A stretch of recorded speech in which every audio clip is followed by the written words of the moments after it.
યોગી એવા યોગેશ્વર શ્રી કૃષ્ણ છે. કૃષ્ણાવતારમાં આ જીવન અદ્ભુત લીલા માયાઓ આચરી હોવા છતાં કર્મના કોઈ બંધન આ સમર્થ કર્મ યોગીને કોઈ કાળે સ્પર્શી ના શકે.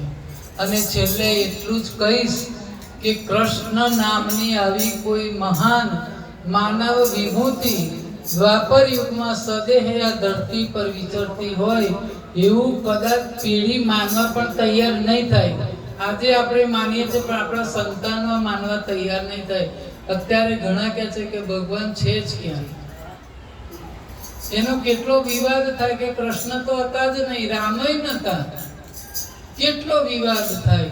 તો આગળની પેઢીઓ માનશે કે નહીં માને એ પણ કહી ના શકાય. એટલી હદે ગેલું લગાડ નગાર આ ગૃહસ્થાશ્રમી ઘનશ્યામ તમારી નજર આગળ અનેક લગ્નો કર્યા હોવા છતાં મારા તપોબળની સાક્ષી હું કહું છું કે અવિનાશી અચ્યુત આજીવન બ્રહ્મચારી છે. અને શ્યામ સુંદરને પ્રણામ કરીને યોગી મહારાજે આસન ગ્રહણ કર્યું. એમની વાણીથી સંમોહિત થઈ ગયેલા સમસ્ત જનમેદીઓ ક્યાંય સુધી તાળીઓના ગડગડાટ કર્યા. પણ કૃષ્ણની જે રાણીઓ હતી ને એમને મનમાં શંકા ગઈ કે અમે 8 પટરાણીઓ તો બેઠી જ છીએ, 16,100 બીજી છે તો કઈ રીતે બ્રહ્મચારી કહેવાય. જો એમની પત્નીઓનો જ આવો શક થતો હોય, શંકા થતી હોય તો આપણે માનવ છીએ. યોગીજીના ઉતારાની વ્યવસ્થા કરી છે. આ બાજુ બધા ચિંતિત છે અને કઈ નહીં. પણ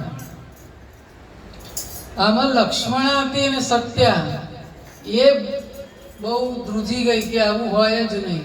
ભલે ને બધા આ યોગીજી મહારાજ કહેતા એ બ્રહ્મચારી કેવી રીતે માની લેવું. બધી પત્નીઓ સરખી નથી હતી પણ આ લક્ષ્મણા અને સત્યા બે માનવા તૈયાર જ નથી થતી. આખું આર્યવર્ત જેનું ઋણી છે અને જેમના ગુણગાન કરતા સંસારી સાધુ ભક્તો જ નહીં પણ આવા વૈરાગી યોગી બાબા પણ થાકતા નથી. એવા અમારા બેની સુભદ્રા ઉકળાનું લે ગમે તેમ તો બેનને ભયનું લાગે. સુભદ્રા કે છે કે આવા વૈરાગી યોગી બાબા એનું ગુણગાન કરતા થાકતા નથી. એવા મારા વડીલ બંધુ કૃષ્ણ ભૈયાને રાત દિવસ એની જોડે રહે છે તો પણ ઓળખી નથી શકતા.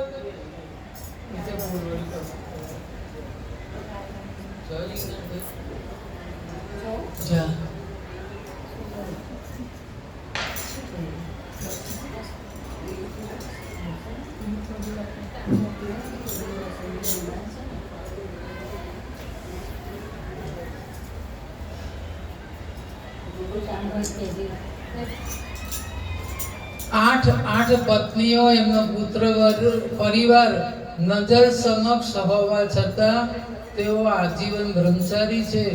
ત્યારે ખબર નથી પડતી કે આ કથન કવિ કેવી રીતે શક્ય હોય.